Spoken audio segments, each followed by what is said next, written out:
In this game, I beat the most ridiculous dragon high roll comp with pretty much nothing. You guys are for sure going to learn a lot about scouting and teching against your opponents in the endgame in this video, and you're really not going to want to miss out. Let's get right into it. Dude, if I don't get shell collected, I'm gonna be pissed. Just a little heads up, I'm gonna be filling in some of the times where I don't talk so much with commentary. Dude, what is this start, by the way? Let's keep the better coin. It was 1 token. I think cycling the spell first was probably objectively better. I didn't think I didn't have enough time to think that far though. I mean, I could buy overconfidence. I decide to buy overconfidence here for the memes, and I know it's wrong, but it's just too addicting to buy. I don't know. Do you guys feel the same way? Anyways, I get super punished down the line, so I guess the moral of the story is don't buy overconfidence if you're not confident. Does anyone know why I like burning 1 gold so much? Dude, you know, if I had the gold, I could have just bought this and won the game. Like, you guys know that, right? You guys know that, right? Like, I just keep the coin, I buy this, and then next time I low hero power, and my spot is broken. Dude, there's no way. I put the 2 attack pirate first, because it needs to attack more than 4 attack. 4 attack is usually enough to kill stuff. I think this level is worth discussing because it's pretty borderline in my opinion. I wouldn't blame you guys for buying Scalawag and Natural's Blessing here. It's pretty good to stabilize, but in this position, my opponent leveled to 4 as well, and I really like stabilizing on 4 this meta, so I decide to take the more aggressive approach. I'm gonna lose, I think. Actually, he lost his last fight.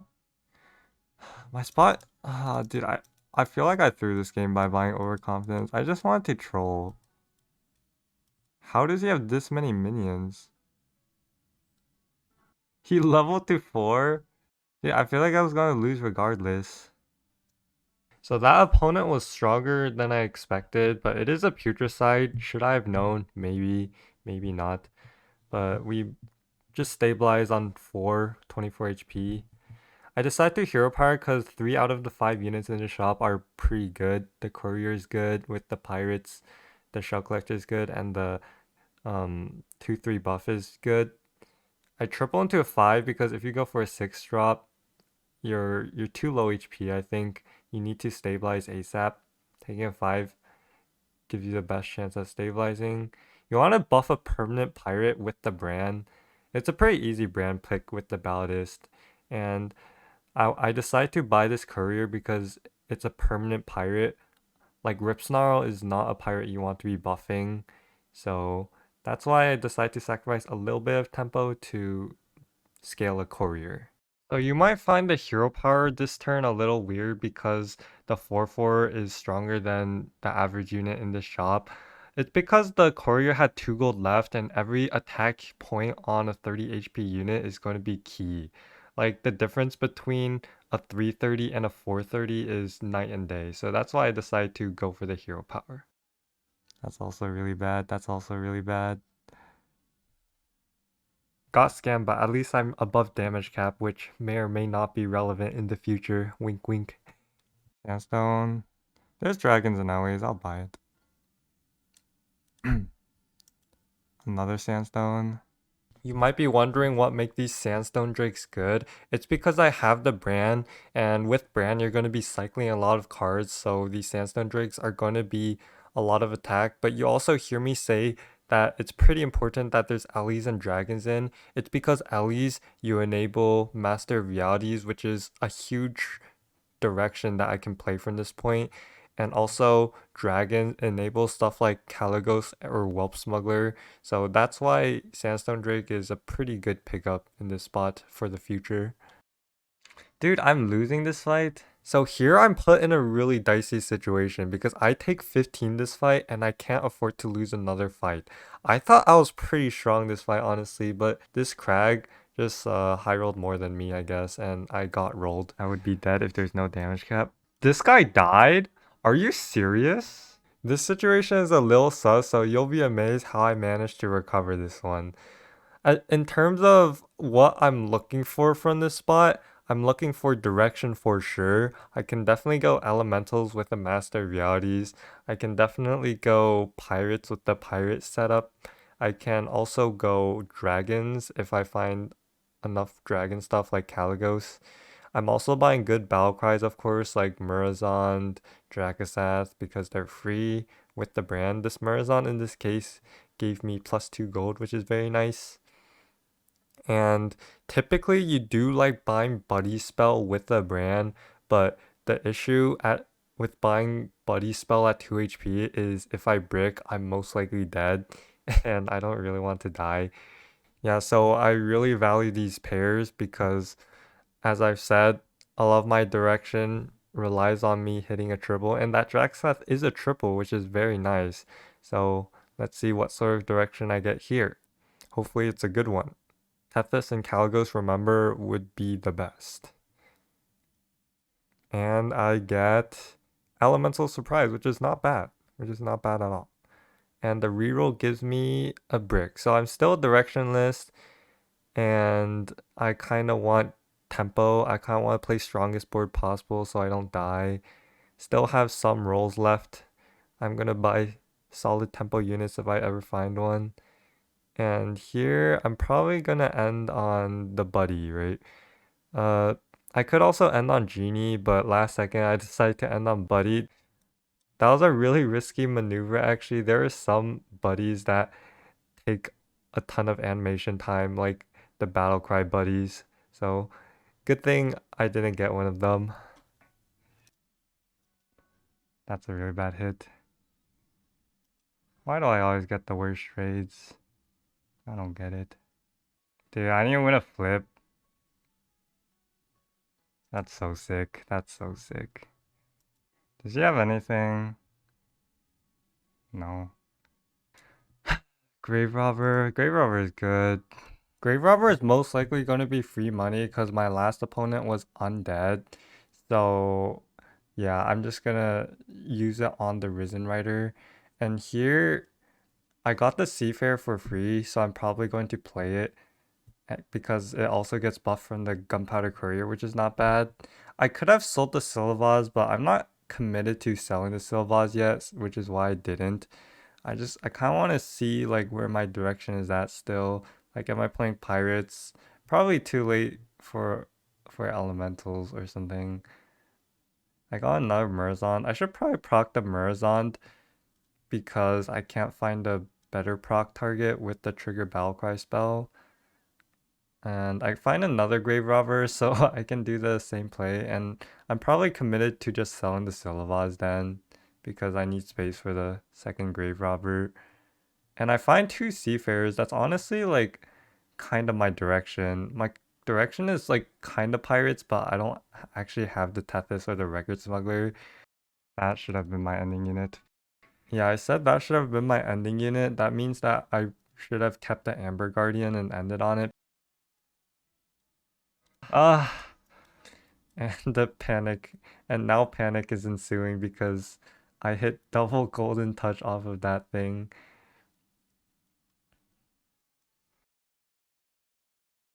That was too much. I didn't want to take a coin. Dude, taking coin is so like sure I could have bought the golden matador, but like come on, like you can't take coin over golden touch. Like come on. Like sure I could have taken coin, like sure.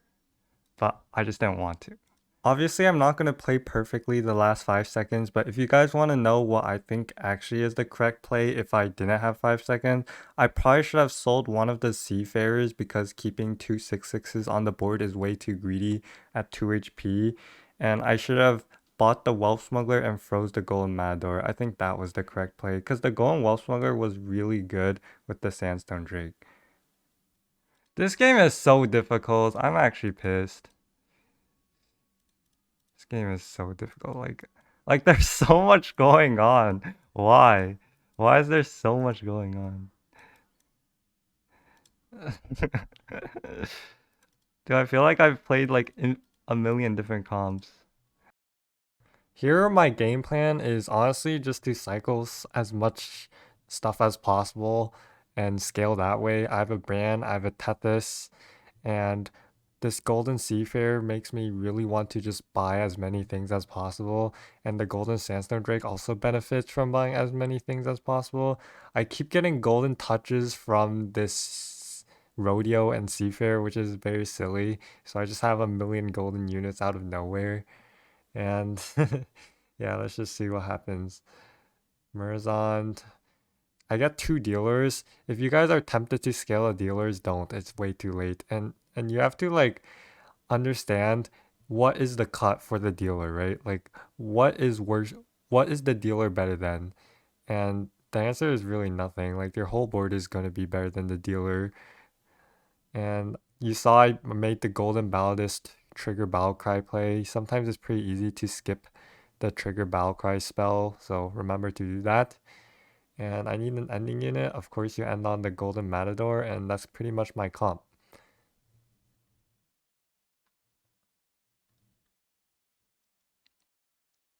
Next time I have to sell Skyfin, I think. Why is there so much going on? Can I get ghost? Dude! Now I have to pivot poison? Oh. This is probably going to be the most important turn in this whole game. And you heard me exclaim that I needed to pivot poison. How exactly did I know that? I mean, I didn't face this guy in a long while. All I saw was his match history. So I saw, first of all, I saw he had 9 triples. 9 triples, like you have to be high rolling to hit 9 triples, that's just obvious. And I also saw he was destroying people and playing dragons. All of those are key.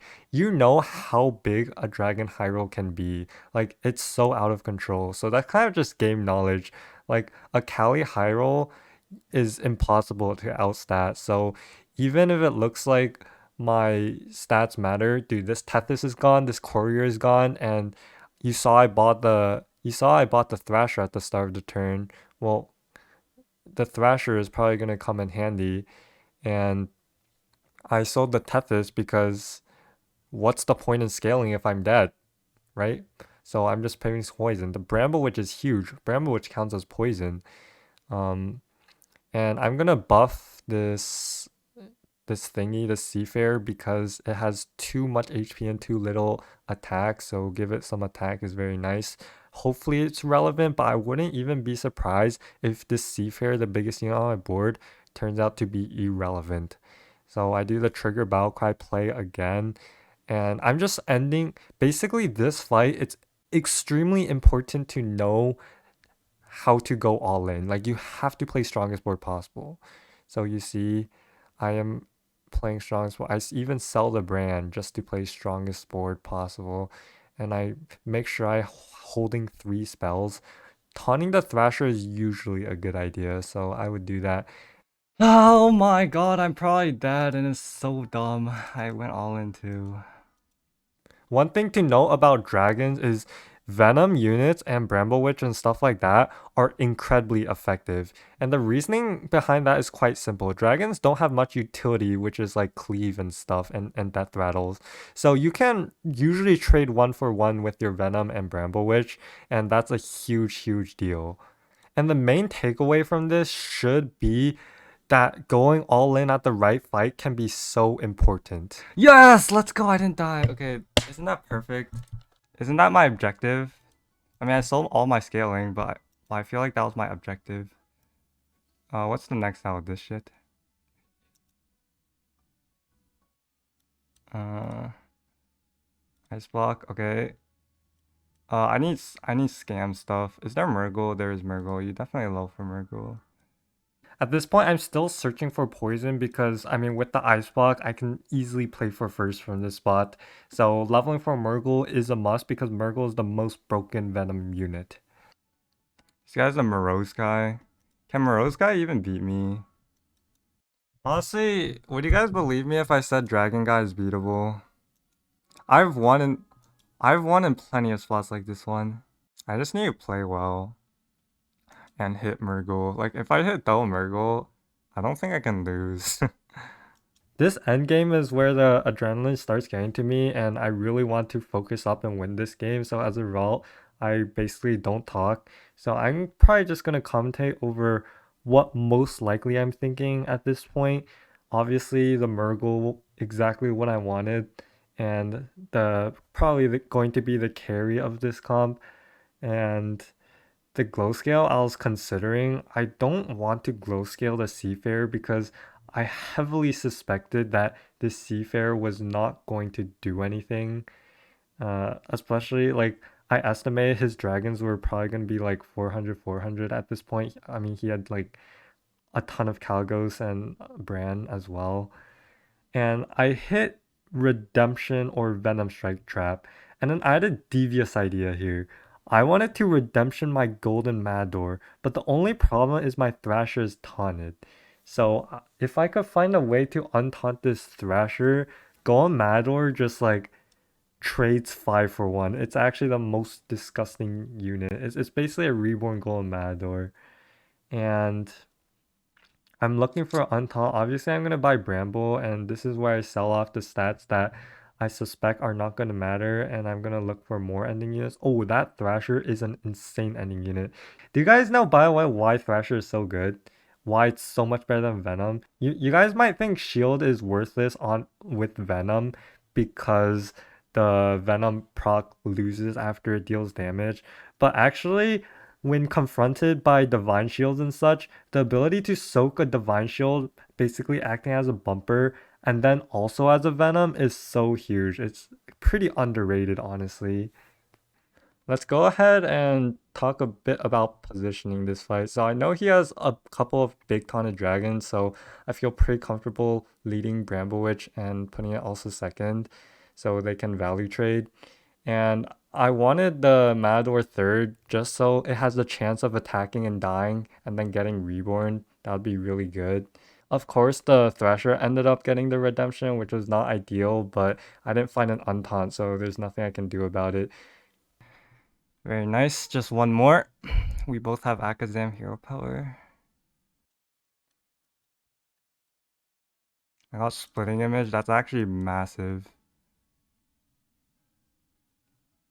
I don't think this is very good.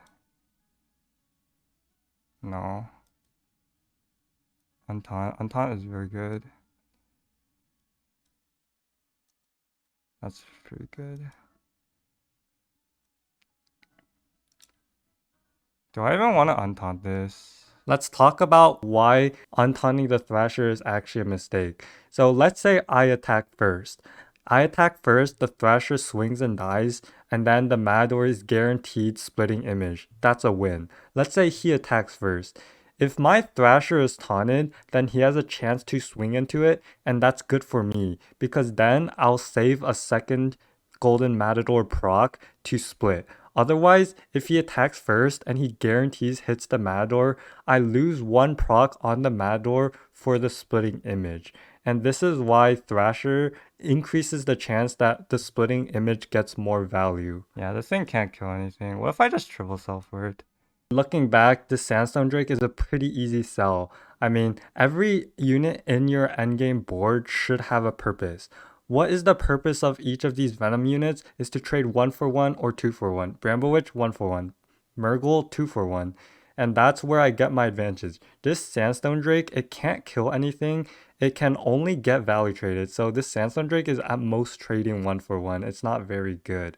And Murgle, which guarantees trades 2 for 1, is extremely good. So that's why you definitely triple sell for Murgle. By the way, if you guys are surprised I'm 95% chance to win this fight, just take away 2 things from this video. 1, scouting is your best friend, and it allows you to go all in at the right times. And 2, make the appropriate adjustments to outmaneuver your opponents. Good luck. Yes, bro. Yes. And that'll do it. How to beat the most insane dragon hero with no scaled units on your board. Like the biggest unit is an 1818 Bramblewitch. As usual, please comment whether I should keep doing this format or whether I should improve on anything. That'll be really appreciated. And hope you enjoyed. That's why I won Lobby Legends. That is why.